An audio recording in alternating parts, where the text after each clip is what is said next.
There's currently no legal limit for driving while high in Massachusetts, where recreational marijuana use is now legal. A task force researching drug driving is set to weigh in on the limits by January. But until then, a number of people in the community have asked us how law enforcement will handle the situation. The answers are not entirely clear. But there are drug recognition experts. Many are specially trained police officers who can spot signs of a range of drug use, including marijuana. Matthew Montini, a police officer in Northampton, is one such expert. I asked him, what's he seeing on the streets? I would say the use of marijuana by operators behind the wheel has increased slightly based on the fact that there's not as much awareness about being high on marijuana and driving as there is about drinking and driving, thanks to organizations like MAD and things like that. So what's that like being in the law enforcement community, knowing, okay, this is a drug that's going to impair someone, affect the way they drive, but you don't have a legal limit to use as a test case? It's very difficult. Scientifically, it's very difficult to develop a legal limit as we have a blood alcohol limit for alcohol. 0.08, right? Correct. But it's difficult to determine a level of impairment for marijuana or cannabis. In the department, are you talking about how you decide? You know, you just go with your gut until you have more firm recommendations from the state? I mean, thankfully, that's part of the training I received in the DRE program. I'm trained to be able to determine if somebody is impaired by marijuana to the point where they shouldn't be driving, or they're unsafe to be driving a vehicle. But it is very difficult, and it's frustrating because we want to try to keep the roads safe.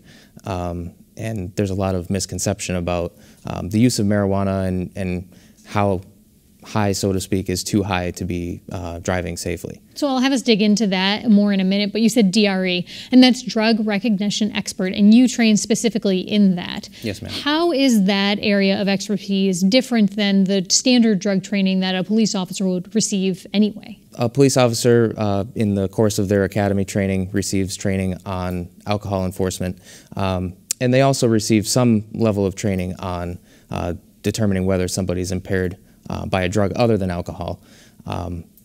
But where my training differs is I spent 3 weeks in an intensive course learning about the 7 drug categories that we use to categorize a drug that somebody might be impaired by, and I can then go testify about that in court.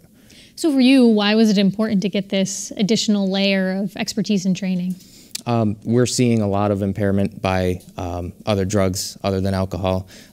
It could be a prescription drug, it could be heroin, it could be marijuana or cannabis. So in an effort to try to keep our roads safe, the Northampton Police Department has 3 drug recognition experts on staff. And so you'd have a pretty high percentage there in Northampton, given when you look across the rest of Western Massachusetts, you might have 1 at a given police department, but you're still in the minority, right?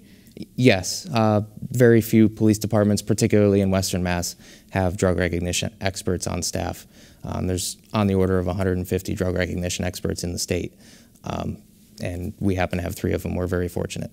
And what are you looking for? Let's look at marijuana, especially because I think with its legalization, people have a lot of questions about, you know, how safe is this to use? Am I putting myself or someone else in danger if I'm driving high?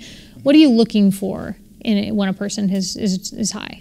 We're looking for a decreased ability to perform multitasking, delayed reaction times, things of that nature, delayed reasoning and common sense thinking.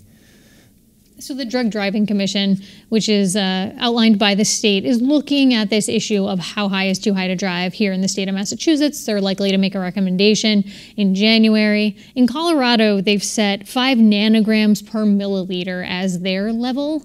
Have you had a chance to, you know, think about this, do any research, have a sense of what you think might be a good recommendation, or is it too soon to know?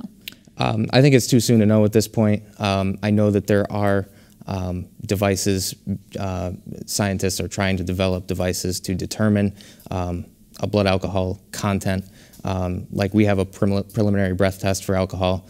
We can use that in the field. We also have the breath test back at the station when we're charging somebody with OUI alcohol.